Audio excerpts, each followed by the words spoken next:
I think it makes all the sense in the world. And it is so blatantly obvious how little he wanted to leave Dallas. Absolutely.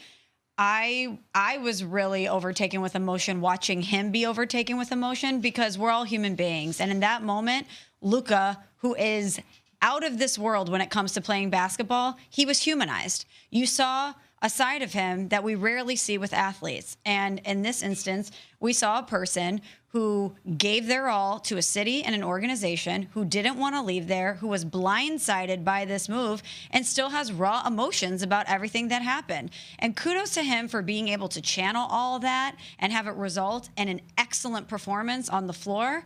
But seeing him respond like that, my heart broke for him a little bit, because as you heard Kendrick Perkins talking about in the pregame and at halftime, it can't be great as an athlete to not feel wanted, especially when you've given so much and it has resulted in not only your individual success, but overall team success. That has to be a very difficult thing to come to grips to, that this place that you loved didn't want you. And so for him to be in that building last night, feel the love from all the fans and feel that reciprocity was really special, and good for him for being able to stick it to the Mavs on the floor with that performance. The fact that he could let that emotion flow through him without it being toxic, without him negatively impacting what he did on the floor was absolutely amazing. And Smalls, as a former athlete, I don't know how you do that. Because to be clear, it's not that the place didn't want him, the team didn't want him. The Dallas Mavs fans love him.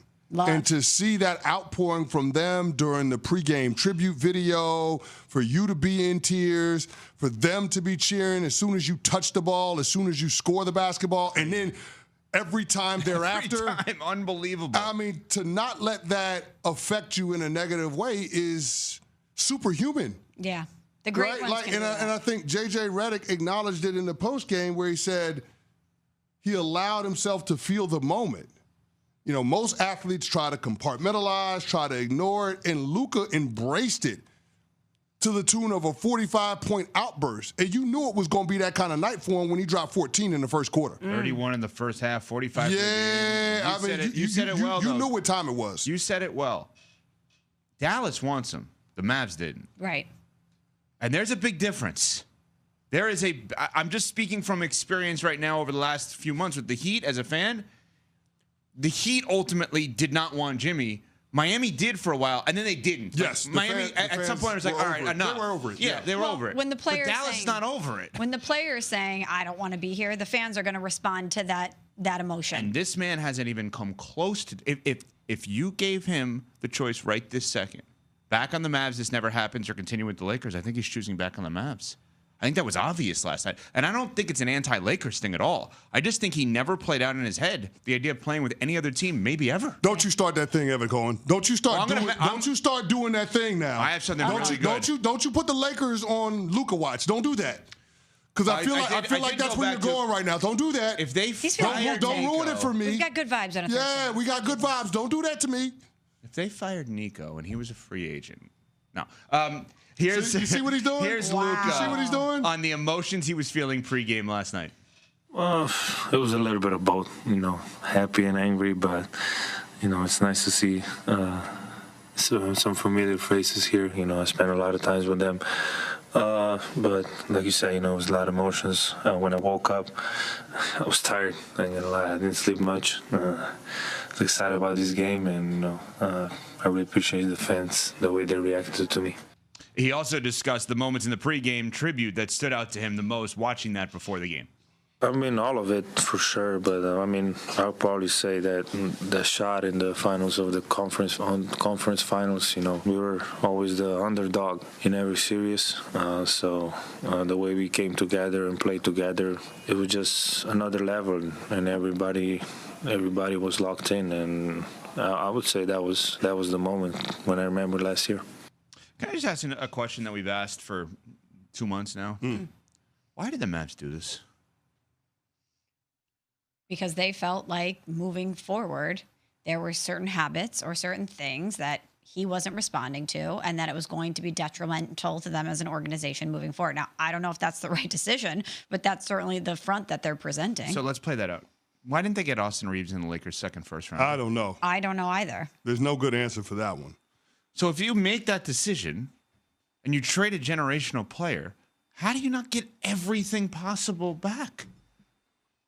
I mean, and I understand Austin Reeves may not be this good if he wasn't with LeBron and Luka. I get that. Mm-hmm. Yeah. But it's not like they had intentionally had bad players. They had Kyrie Irving and Anthony Davis and Klay Thompson. I mean, it's not like they had a poor team. I know, CeCe, you liked the deal from their perspective. I would have got initially. every first-round draft pick that the Lakers could give up. I would have got Austin Reeves along with Max Christie and Anthony Davis. Like, I would have got a haul for Luka Doncic. I don't know why Nico Harrison allowed there to be that type of imbalance when it came to the overall package that he got back from L.A. But one thing that I noticed while I was watching the game is that when they got all three of their bigs healthy and on the court, they're a problem.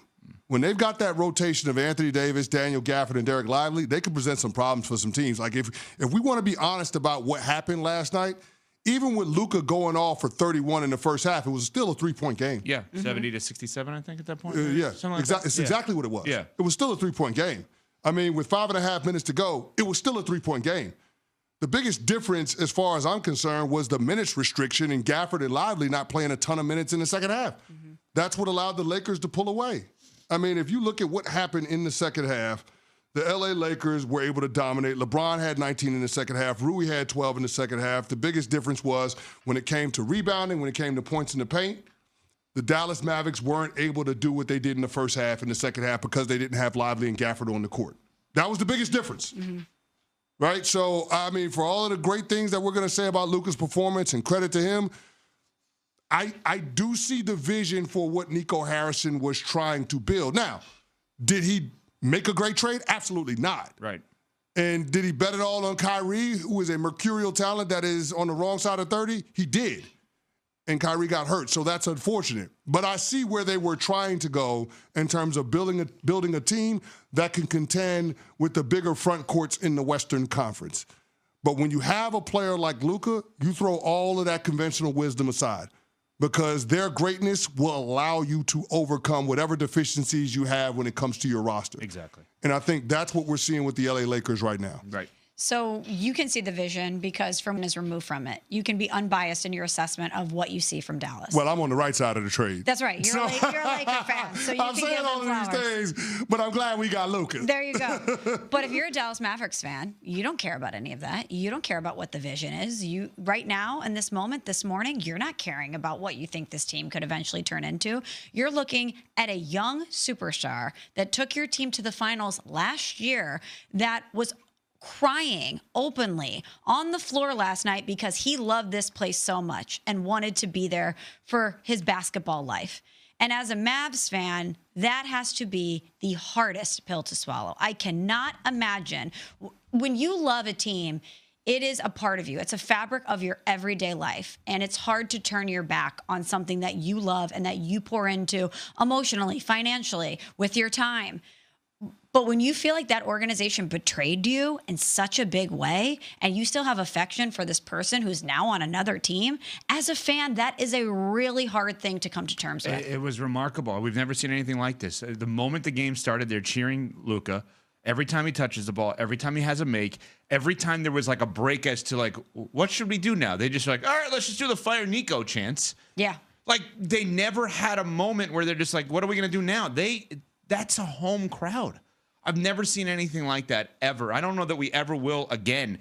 And I don't know how you like, CeCe, you're not wrong about the basketball side of it.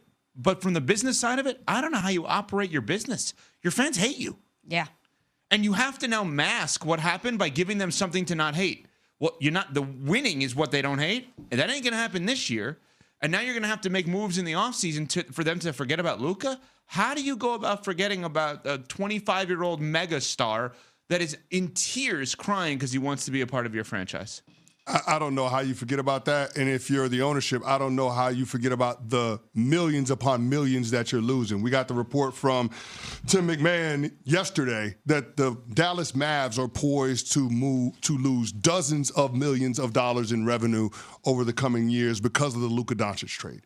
He is literally box office.